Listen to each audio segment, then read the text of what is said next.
राज्यातील 29 महापालिकांच्या निवडणूक निकालाला अर्धा महिना उलटलाय। त्यानंतर महापौर आरक्षणाची सोडतही गेल्या आठवड्यात निघाली आहे। सत्ता स्थापनेच्या हालचालींना वेग आला असला तरी महापौर पदावरून ठिकठिकाणी रस्सीखेच सुरू आहे।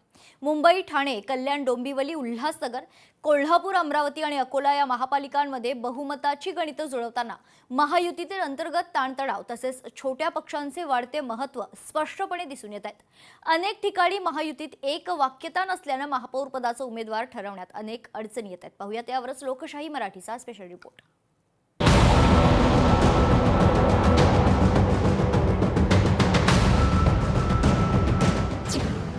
महापौर पदाच्या वाटाघाटी संपेना। महापौर निवडीसाठी फेब्रुवारी उजाडणार। महायुतीत एकवाक्यता होत नसल्यानं रस्सीखेच सुरू। राज्यातील 29 महापालिकांमध्ये मतदारांनी महायुतीला पसंती दिली असली तरी मित्र पक्षात एकवाक्यता होत नसल्यानं सर्वच महापालिकांमधील महापौर निवडीचा कार्यक्रम रखडलाय। भाजप आणि शिवसेनेला अनेक ठिकाणी बहुमत मिळाले, मात्र महापौर कुणाचा, कुठे आणि किती काळासाठी बसवायचा यावर दोन्ही पक्षांच्या नेत्यांमध्ये अद्याप चर्चांच्या फैरीत सुरू आहे। मुंबई आणि ठाणे महापालिकेत कोणाचा महापौर बसवायचा याची चर्चा तर थेट भाजपच्या दिल्ली दरबारात झाली आहे, मात्र अद्याप राज्यातील नेत्यांमध्ये त्याबाबत एकमत झालेलं नाहीये। आज या ठिकाणी भारतीय जनता पार्टी 89 जागा जिंकून सर्वात मोठा पक्ष मुंबईच्या महानगरपालिकेमध्ये झालेला असून पुढच्याच आठवड्यामध्ये महायुतीचा महापौर हा मुंबईच्या महानगरपालिकेमध्ये विराजमान होणार आहे आणि त्याकरता मुंबईकरांच्या खूप आशा, अपेक्षा आणि आकांक्षा या आमच्या सर्वांकडून आहेत।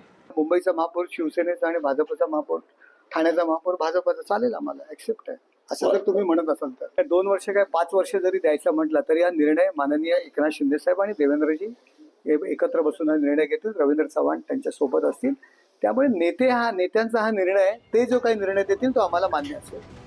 मुख्यमंत्री देवेंद्र फडणवीस दावोस दौऱ्यावर होते, त्यामुळे फडणवीस आणि एकनाथ शिंदे यांच्यात याबाबतच्या चर्चा पूर्णत्वास गेल्या नसल्याचं पक्षाच्या नेत्यांचं म्हणणं आहे। शिवसेना प्रमुख दिवंगत बाळासाहेब ठाकरे यांचे जन्मशताब्दी वर्ष असल्यानं मुंबई महापालिकेत शिंदेंच्या शिवसेनेला महापौर पद द्यावं अशी मागणी शिवसेनेच्या नेत्यांनी लावून धरली आहे।